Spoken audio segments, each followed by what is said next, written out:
defensive, or silently hurt. You ask yourself, why did I react so strongly? I didn't want to. Carl Jung once said that most people do not truly live. They are operated by the unconscious. That means in most moments, we don't actually choose. We simply react. And those reactions, anger, fear, self-defense, quietly shape the course of our lives. But the miracle is that between stimulus and reaction, there always exists a small pause, a space where you can choose to respond consciously instead of reacting instinctively. In today's video, we'll dive into the journey of train your mind to respond, not react. The path from unconsciousness to awareness. You'll understand why anger, fear, or hurt are not your enemies, but mirrors of the soul. And when you learn to pause, observe, and transform, you don't just control your emotions, you become the creator of your own reality. Stay until the end, because you'll realize true freedom doesn't begin by changing the world out there. It begins the moment you master the world within. Number 1. When the unconscious takes over, every reaction is an unhealed memory. Have you ever lost your temper over a small comment, then later ask yourself, why did I react so strongly? During a meeting, someone gives light feedback, and you suddenly feel attacked. Or in a casual conversation, one remark makes your heart race and your voice rise. It all happens within seconds, and when the emotion passes, you sit there, confused by yourself. Carl Jung called that moment the takeover of the unconscious, when the deeper, unseen parts of your psyche rise to the surface and control your behavior. A reactive outburst rarely comes from the present. It's the echo of repressed emotional memories from the past. Every time you react, you're not responding to the person in front of you. You're responding to a part of yourself that was once hurt, silenced, or forced to survive. Jung once said, until you make the unconscious conscious, it will direct your life, and you will call it fate. When someone touches that wound, you're not reacting to their words. You're reacting to a memory your soul still carries. We all have moments like that. When criticized, we hear an old voice saying, you're never good enough. When rejected, we see again the eyes that once turned away. When misunderstood, we relive the child who was once falsely accused. So reaction isn't wrong.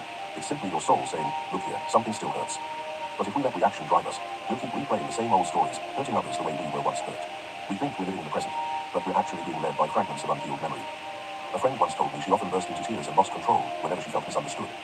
Later, she realized it came from a childhood memory, being blamed for stealing something she never took. No one apologized, and she learned to swallow her tears. So every time she was misunderstood later in life, she wasn't facing the present person. She was facing that little girl inside still crying. I didn't do anything wrong. Once she realized this, she no longer felt ashamed of her sensitivity. She understood that every tear was her soul reclaiming justice, not from the world, but from herself. Jung said every intense emotion carries within it a truth we're not yet ready to face. Anger might hide the fear of being disrespected. Feeling insulted might signal a lack of self-worth. If you're still enough to observe, every reaction becomes a map pointing the way. Heal here. So instead of suppressing, look directly at it. When an emotion rises, don't rush to interpret. Simply notice, I'm angry, I'm scared, I feel hurt. That simple awareness is the first step to freedom. If we could sum it up in an image, reaction is a flame. Response is the person who can sit by that flame without fear. When the unconscious rules, the fire burns you. When awareness awakens, you learn to use the fire for warmth. That is the line between one who is controlled by emotions and one who uses them as light. Reaction appears when an unacknowledged emotion is touched within you. When someone irritates you, what truly hurts is not them, but the old feeling inside. Being ignored, disrespected, unseen. Each time you feel angry, anxious, or triggered, remember, you stand at a crossroads. One path is letting the unconscious lead, to react. The other is to pause and listen, to respond.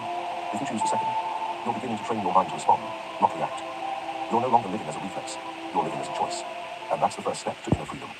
Because after the moment you pause to breathe, to observe instead of being swept away, you enter another stage, the silent gap between stimulus and reaction, where real power is born. If you've noticed yourself overreacting to small things, don't blame yourself. See it as your soul's way of saying it wants to be heard.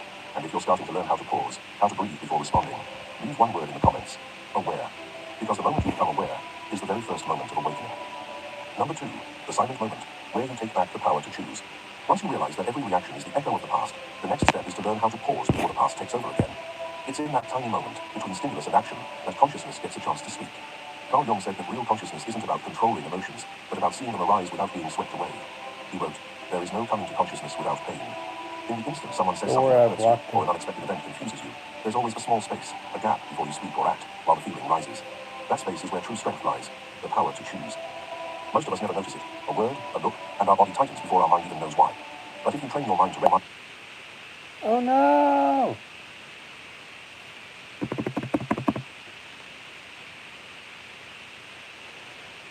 Okay.